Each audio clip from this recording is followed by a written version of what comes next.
Hey beautiful! Today you and Queen Zani are going to talk about everything we currently know about Hiyuki. But before we start, don't forget about the Lunite Subscription Giveaway. Just like the video and drop a comment to enter. Alright, now let's start with the question that's probably on everyone's mind. Who is Hiyuki? So far, what we know is that she's the shrine maiden, or Miko-sama, mentioned by two girls in Honami City.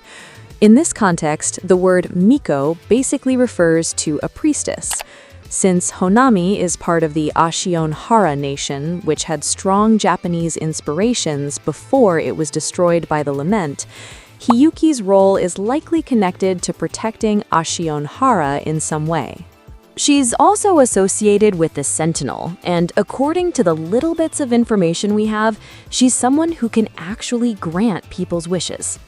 If we talk about her appearance, Hiyuki is expected to have a very goddess-like design. Think white hair and a red shrine maiden outfit, something very similar to the traditional Miko aesthetic. It fits perfectly with the whole priestess theme and honestly sounds like one of those characters that will look extremely elegant in-game. Now let's move on to her basic details, but before that, I want to quickly say that this is very early information, so things can definitely change. Take everything with a grain of salt. According to the latest info from Seal, Hiyuki is expected to be a 5-star Glacio character who uses a sword, and the sword itself will most likely be katana-themed. The interesting part is her role in combat. She's expected to be a main DPS, and apparently she may also have dual forms. Personally, I think she might work somewhat similarly to Karthathaya, where the character switches between two different states or forms, but at the moment that part is still uncertain. Now let's talk about what her kit might actually look like. Based on the information available right now, her abilities seem to revolve around something called the frostbite effect and a mechanic known as Glacio Chafe. If you're not familiar with Glacio Chafe, here's basically how it works. When the effect is applied to an enemy, the target starts taking Glacio damage, and the effect can stack up to 10 times. The higher the stacks, the more damage the enemy receives, and each stack also reduces the enemy's movement speed. Once the stacks reach their maximum, the enemy becomes frozen, and all the stacks are then removed.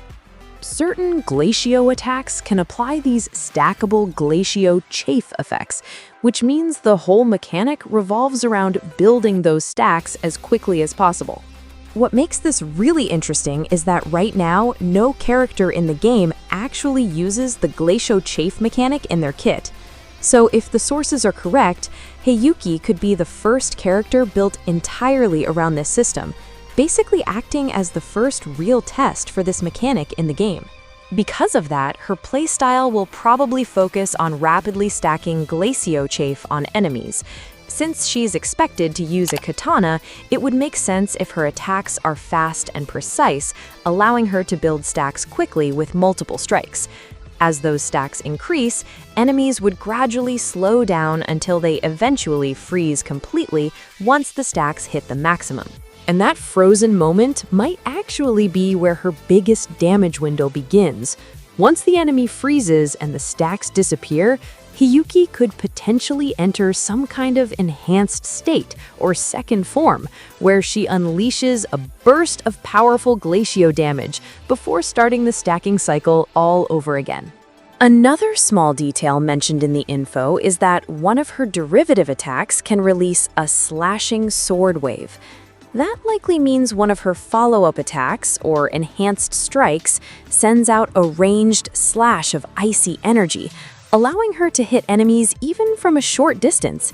It also fits really well with the katana theme, where a powerful swing releases a wave of frost toward enemies. Now, of course, that's just my theory about how her kit might function, but let's also talk about her possible team compositions. If the information about Lucilla being a Glacio sub-DPS ends up being true, then a potential team could revolve around Hiyuki, Lucilla, and Mornier. That combination could work well if Lucilla helps apply or amplify Glacio damage, while Hiyuki focuses on stacking and triggering the freeze cycles. Finally, let's talk about her possible release timing. Right now, Hiyuki is expected to arrive in Phase 1 of version 3.3, which should release around April 30. There's also a chance that we might see her story quest introduced in version 3.2, which could give us a much better look at her role in the story before she becomes playable. And yeah, that's pretty much everything we know about Hiyuki right now. So tell me, are you all excited for her or not? And hey, if you watched the video till the end, you're an absolute legend. Happy graduation.